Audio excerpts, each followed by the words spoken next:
When we think of 1943, we imagine everybody is saying, "Aao Nath, aao, kaise ho?" Why?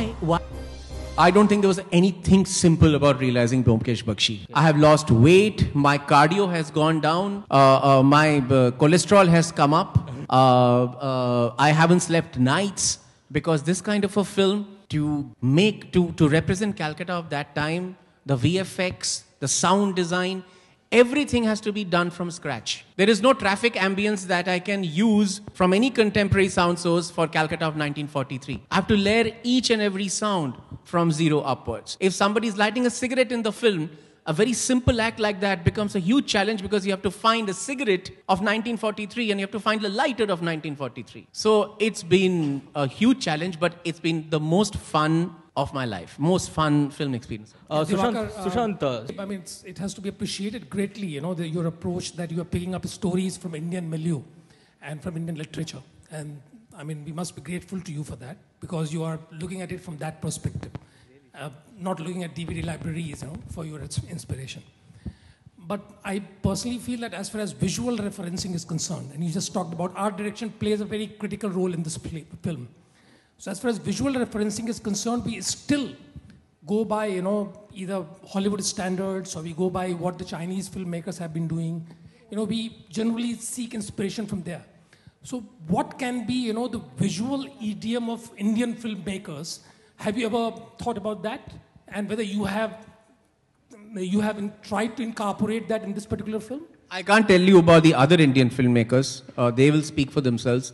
What we tried to do in this film was that my cinematographer and my production designer, my actors, my costume designers and everybody, we set up one challenge for us. And I'll illustrate it with a small example.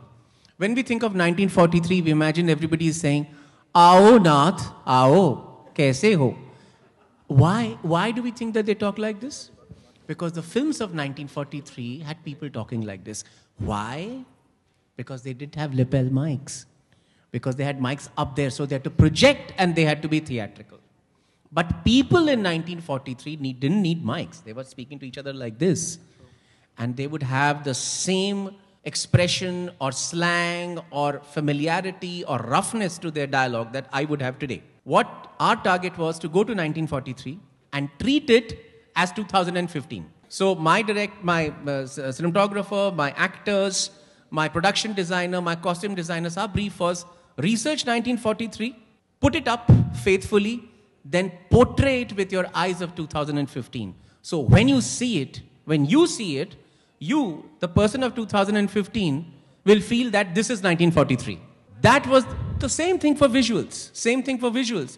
If I was living in 1943, would I do a huge camera sweep to show you, okay, look, this is Calcutta of 1943. Today when I shoot a thriller, I will shoot a gritty, dark, interesting frame. I will not try and show you the architecture. Same way, when you go to 1943, you shoot it just like a modern thriller, but you see 1943. So that's the idiom that we brought. Dibakar, my question was a little different. I was not talking about whether you were doing it in 1943 in what way. I was talking about that there is a Korean filmmaker, there is a Japanese filmmaker, there are these Hollywood filmmakers. They have their own visual references and their way of, you know, visualization. That's what I said. What can be the specific visualization of an Indian filmmaker? Our cities, our mixed traffic out on the road, the bullock cart on the road, the open drains, the smoke belching trucks, the sound of the musical horns, the paintings on the buses, the people on the streets, the rickshawala saying, "Hatke, side jao." That used to happen in 1943. The ferrywalas, the buildings with political posters, with electric lines dangling down. All those things that are there in Bombay and Calcutta today were there in 1943. So our idiom is our idiom. We don't have to think about our idiom. Our idiom is hardwired in our bodies, in our eyes, in our sense. If we represent what we see and feel, it will become our idiom. We don't have to design it. That's what I was trying to say. Sushant,